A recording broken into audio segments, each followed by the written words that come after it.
Kurt, do you think it's hyperbolic when I say that Trump is panicking? Because all signs point to that being the actual reality in his world now.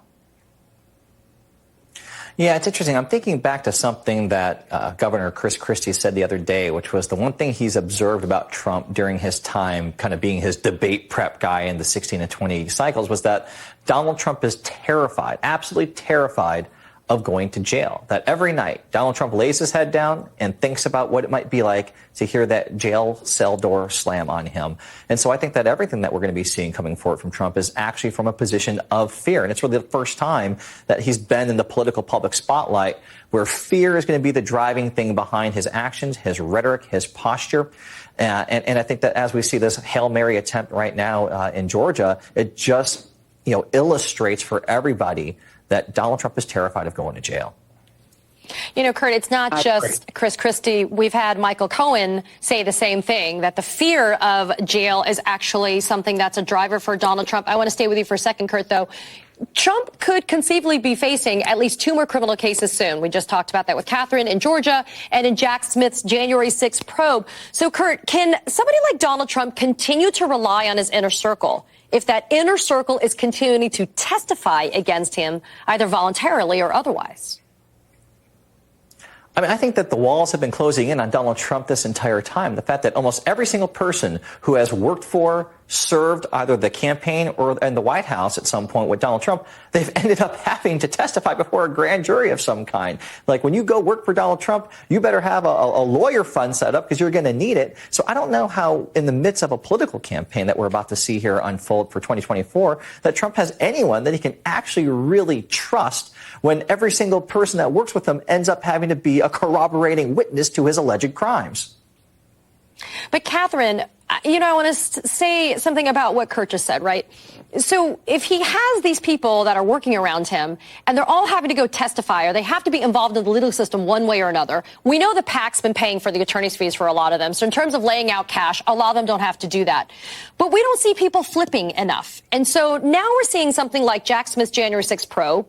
It seems to be widening and yet simultaneously closing in on that inner circle. How are you reading these tea leaves right now in terms of what's happening inside this investigation, especially considering the kinds of questions that are being posed to these witnesses? Well, we actually don't know who has flipped and who hasn't, or who has been promised, you tell us the truth, we won't indict you. And going to the grand jury, you get immunity. So that will be, because clearly anyone who's cooperating is not going to go out and publicly say I cooperated. What the special counsel is doing and what prosecutors do is you put these people into the grand jury. You now have them testifying under oath, and their statement is what we call it locked in now. So if they decide, to sort of flip back and then become a defense witness, you now have this grand jury testimony that you can say, well, isn't it true on this day you said the exact opposite? What you also have by putting people in the grand jury, unless you are just a stone cold criminal, it makes you, once you're told that you could be indicted for perjury, you will tell the truth. And they have seen what has happened. There are lawyers who are attached to Donald Trump, who is surprisingly, they did things basically throwing their law license away. They have lawyers who are now facing disbarment. Rudy Giuliani has been suspended from the practice of law in New York. And it's unclear that he testified. He went in for an interview, a proffer session with Jack Smith. So we don't know what he said.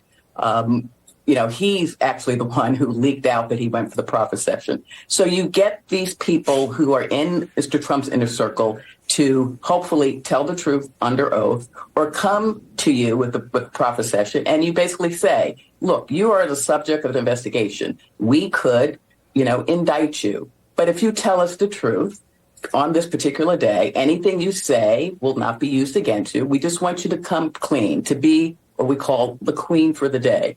And then maybe we won't indict you. Or if we do, we will offer you a lesser plea, a lesser crime. So what I think the special counsel is doing is very brilliant. He's sort of locking everyone in and sort of closing the walls around Donald Trump. And I do agree with Kurt and with Chris Christie. He clearly is terrified of going to prison. And he has been fortunate to find lawyers who are willing to file Hail Mary, joke, frivolous motions on his behalf to hopefully delay the inevitable. Kurt, but what do we do with somebody like Jared Kushner? Because Jared Kushner ended up, from what we've been told in the reporting, going before the grand jury, dealing with this Jack Smith grand jury, and we're being asked, did Donald Trump know that he lost?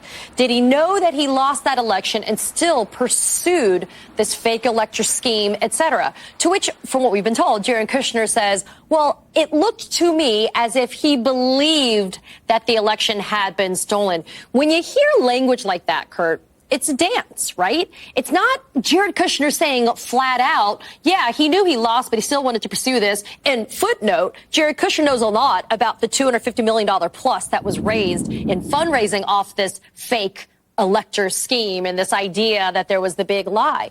But Jared Kushner plays this dance. If there are witnesses like that, Kurt, that are testifying under oath, even with threats of perjury, prosecution, I mean, is it really creating a little bit of a problem for somebody like Jack Smith? I could see how that might be the case. But again, I think, one, Jared better hope that Jack Smith doesn't already have other witnesses who have said, oh, yeah, he knew he lost. I heard him say it. Jared doesn't know what Jack Smith knows. And that's the precarious position he's putting himself in. And I'm sorry, but if you're Donald Trump and the only thing standing between you and possible jail time is a Jared Kushner or a Rudy Giuliani or some of these other characters, these deplorable people who have sold their soul to work for Donald Trump in the first place, like people who do that have no scruples. They have no morals. They have no convictions. That means they also have no loyalty, and they are not going to go to jail for Donald Trump. I guarantee you, these people are not trustworthy, loyal, integrity people. They are all about self-interest, and at the end of the day, they will always choose their self-interest over Donald Trump. So if I'm Trump right now, I'm very nervous that the only thing that's standing between you and jail time is someone like Rudy Giuliani.